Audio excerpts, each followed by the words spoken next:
రేపటి నుంచి Telangana RTC JAC సమ్మె ప్రకటించిన నేపథ్యంలో ఆర్టీసీ యాజమాన్యం చర్చలకు ఆహ్వానించింది. RTC ED Venkanna, CPM Ushadevi నుంచి జేఏసీ ముఖ్య నేతలకు పిలుపు వచ్చింది. స్థలం, సమయం చెబుతామని అందుబాటులో ఉండాలని సూచించింది. సాయంత్రం 3 గంటల నుంచి 4 గంటల మధ్య వీరిని చర్చలకు పిలిచే అవకాశం ఉంది. బస్ భవన్, మినిస్టర్ క్వార్టర్స్ లేదంటే సెక్రటేరియట్లో జేఏసీ నేతలతో ఆర్టీసీ యాజమాన్యం చర్చించే అవకాశం ఉంది. ఇక ఇదే అంశం గురించి మరింత సమాచారాన్ని మా కరెస్పాండెంట్ విశాల్ లైవ్ ద్వారా అందించడానికి సిద్ధంగా ఉన్నారు. విశాల్, చెప్పండి.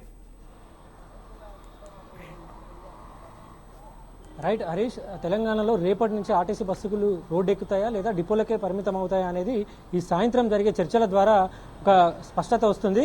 ఇక గత కొన్ని రోజుల నుంచి ఆర్టీసీ ఉద్యోగులు తలపెట్టిన సమ్మె తలపెట్టారు. అయితే ఈ సమ్మె రేపటి నుంచి మొదలు కానుంది.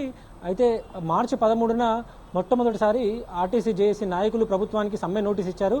అయితే సమ్మె నోటీస్ ఇచ్చి 45 రోజులు దాటినప్పటికీ కూడా ప్రభుత్వం నుంచి ఆర్టీసీ ఉద్యోగుల సమస్యలకు సంబంధించి ఎటువంటి స్పష్టమైన హామీ, అదేవిధంగా చర్చలకు కూడా రావాలని, చర్చలు కూడా జరపని పక్షంలో ఆర్టీసీ ఉద్యోగులు కొంత ఆగ్రహం వ్యక్తం చేశారు. ఇక సమ్మె తప్పేలా లేదని జిల్లాలలో ఉన్న డిపోలకి క్షేత్రస్థాయిలో వెళ్ళి అక్కడ ఉద్యోగులందరినీ సమ్మెకు సన్నద్ధం చేశారు. ఇక ఈరోజు ఉదయం ఆర్టీసీ జేఏసీ నాయకులు మీడియా సమావేశం ఏర్పాటు చేశారు. అయితే ప్రభుత్వం నుంచి తమకు ఎటువంటి పిలుపు రాలేదు, తమ డిమాండ్లకు సంబంధించి కూడా ఎటువంటి రాలేదని కూడా చెప్పారు. అయితే మధ్యాహ్నం తర్వాత ప్రభుత్వం ఆర్టీసీ సమ్మె పైన స్పందించింది.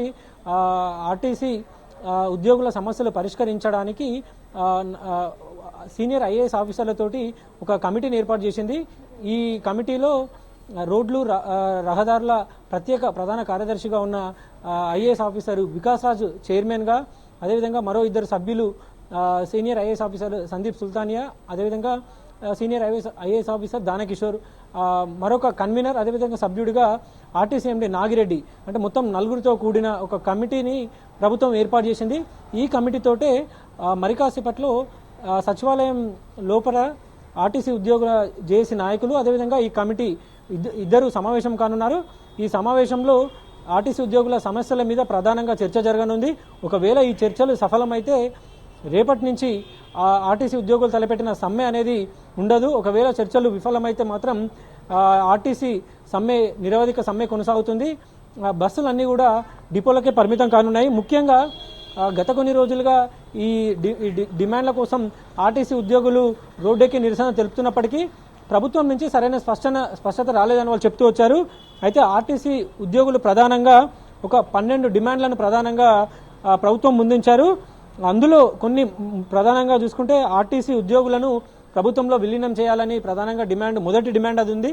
ఎందుకంటే 2023లో గత ప్రభుత్వం ఆర్టీసీ కార్పొరేషన్ ప్రభుత్వంలో విలీనం చేసింది. ఆ తర్వాత గెజిట్ నోటిఫికేషన్ కూడా విడుదల చేసి ఒక కమిటీని ఏర్పాటు చేసింది. కానీ ఆ కమిటీ ప్రభుత్వం మారినా కూడా కాంగ్రెస్ ప్రభుత్వం ప్రస్తుతం అధికారంలో కొనసాగుతున్నప్పటికీ కూడా ఆ కమిటీ ఇప్పటివరకు ఎలాంటి నిర్ణయం తీసుకోలేదు. దానికి సంబంధించిన రిపోర్ట్ కూడా ప్రభుత్వానికి అందజేయలేదు.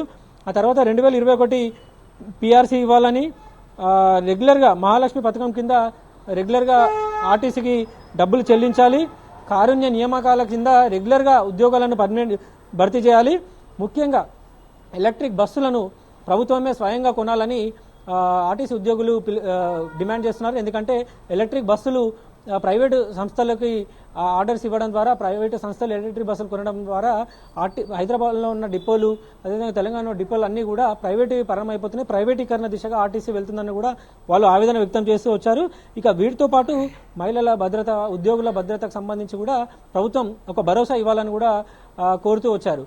ఇక అయితే ఇన్ని రోజులు జరిగినప్పటికీ ప్రభుత్వం నుంచి ఎటువంటి స్పందన రాకపోవడంతో ఇక